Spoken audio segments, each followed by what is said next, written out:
ശീർഷകം: ഒരു സന്ദേശം, ഒരു ജീവിതം. എറണാകുളം നഗരത്തിലെ തിരക്കേറിയ റോഡുകൾ. മൊബൈൽ സ്ക്രീനിലേക്ക് നോക്കി നടന്നുകൊണ്ടിരിക്കുകയായിരുന്നു രോഹിത്. ജീവിതം, ജോലി, സമ്മർദ്ദം, ലക്ഷ്യങ്ങൾ, അത്രയുള്ളൂ. പ്രണയം, അത് സമയം പാഴാക്കൽ എന്നാണ് അവൻ കരുതിയത്. ഒരു ദിവസം അവന്റെ ഫോണിൽ ഒരു തെറ്റായ മെസ്സേജ് വന്നു. ഹായ്, നീ സുരക്ഷിതമായി വീട്ടിലെത്തിയോ? അവൻ മറുപടി നൽകി, റോങ് നമ്പർ. പക്ഷെ കുറച്ചു കഴിഞ്ഞ് വീണ്ടും മെസ്സേജ്, ക്ഷമിക്കണം, നമ്പർ തെറ്റി, പക്ഷെ നിങ്ങൾ സുഖമാണല്ലോ. അവൻ ചിരിച്ചു. അതെ, സുഖം. അത് ഒരു സാധാരണ സംഭാഷണമായി തുടങ്ങി. പരിചയം: അവളുടെ പേര് സാൻവി. കോട്ടയത്ത് താമസം, ടീച്ചർ. ആദ്യത്തിൽ ചെറിയ ചാറ്റുകൾ, പിന്നീട് നീണ്ട രാത്രികൾ.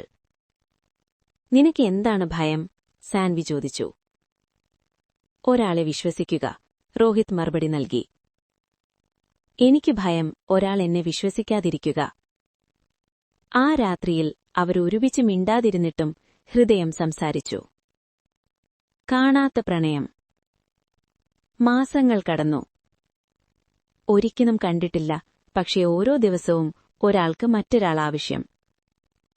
നമ്മൾ കണ്ടുമുട്ടാമോ? സാൻവി ചോദിച്ചു. രോഹിത് മിണ്ടാതെ നിന്നു. എനിക്ക് പേടിയാണ്, അവൻ പറഞ്ഞു.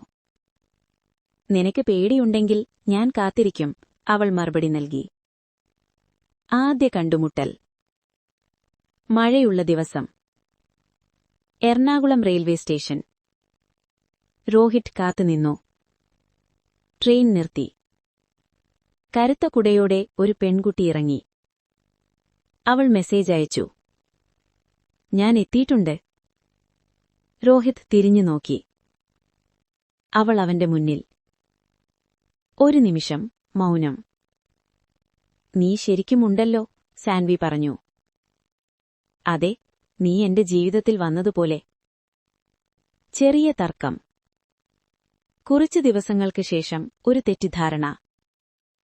രോഹിത് തിരക്കിൽ, കോളുകൾ എടുക്കാൻ കഴിഞ്ഞില്ല. സാൻവി വേദനിച്ചു. നിനക്ക് എന്നെ പ്രാധാന്യമില്ലേ? അവൾ ചോദിച്ചു. രോഹിത് പറഞ്ഞു. എനിക്ക് ഭയം ഇതെല്ലാം ഒരിക്കൽ അവസാനിക്കുമോ എന്ന്.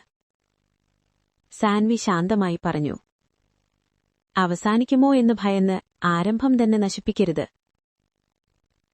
കടലിനറിയാം. വർക്കലയുടെ സന്ധ്യാസമയം. ചുവന്ന ആകാശം, തിരകളുടെ ശബ്ദം, കാറ്റിൽ ഉപ്പിന്റെ മണം.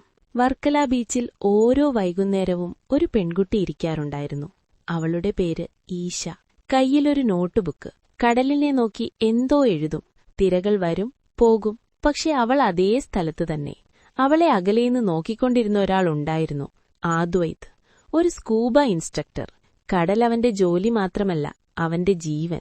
ഒരു ദിവസം അവൻ ധൈര്യമായി ചോദിച്ചു, കടൽ എന്താണ് നിങ്ങൾക്ക്? ഈശ തല ഉയർത്തി നോക്കി. ഒരാൾക്ക് പറയാൻ പറ്റാത്ത കാര്യങ്ങൾ പറയാൻ പറ്റുന്ന ഒരാൾ. ആ മറുപടി അവനെ തട്ടിക്കയറി. അവളൊരു എഴുത്തുകാരി. അവളുടെ കഥകളിലെ നായകൻ. എല്ലായ്പ്പോഴും കടലിനോട് സംസാരിക്കും. അവൻ ആരാണ്? ആദ്വൈത് ചിരിച്ചു ചോദിച്ചു. യാഥാർത്ഥ്യത്തിലില്ലാത്ത ഒരാൾ, അവൾ മറുപടി നൽകി. ദിവസങ്ങൾ കടന്നു. അവരൊരുമിച്ച് സന്ധ്യാസമയങ്ങൾ പങ്കിട്ടു. കടലിനുള്ളിലേക്ക് ചെറിയ ബോട്ടിൽ പോയി.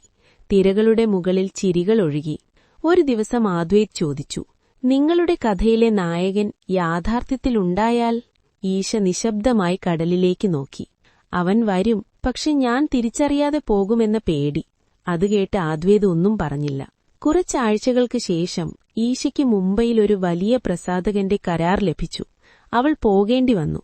പോയി നിൽക്കുന്ന ദിവസം കടൽ വളരെ ശക്തമായി കുലുങ്ങി. കാറ്റ് ഉഗ്രം. നിനക്കറിയാമോ? ആദ്വൈത് പറഞ്ഞു. കടൽ ഒരാളെ ഇഷ്ടപ്പെടുമ്പോൾ അവനെ തിരിച്ചു കൊണ്ടുവരും. ഈശ ചിരിച്ചു.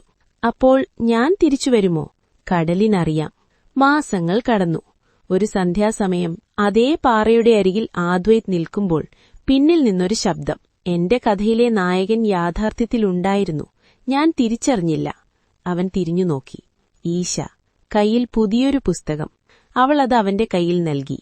പുസ്തകത്തിന്റെ പേര് കടലിനറിയാം. ആദ്യ പേജിൽ എഴുതിയിരുന്നത് തിരകളെപ്പോലെ എപ്പോഴും തിരിച്ചുവരാൻ അറിയുന്ന ഒരാൾക്കായി. കടൽ ശാന്തമായി. സൂര്യൻ മങ്ങിയതും 2 ഹൃദയങ്ങൾ ഒരേ ഋതത്തിൽ താളം പിടിച്ചതും. ചില പ്രണയങ്ങൾ മനുഷ്യർക്കല്ല ആദ്യം അറിയുക, കടലിനറിയാം.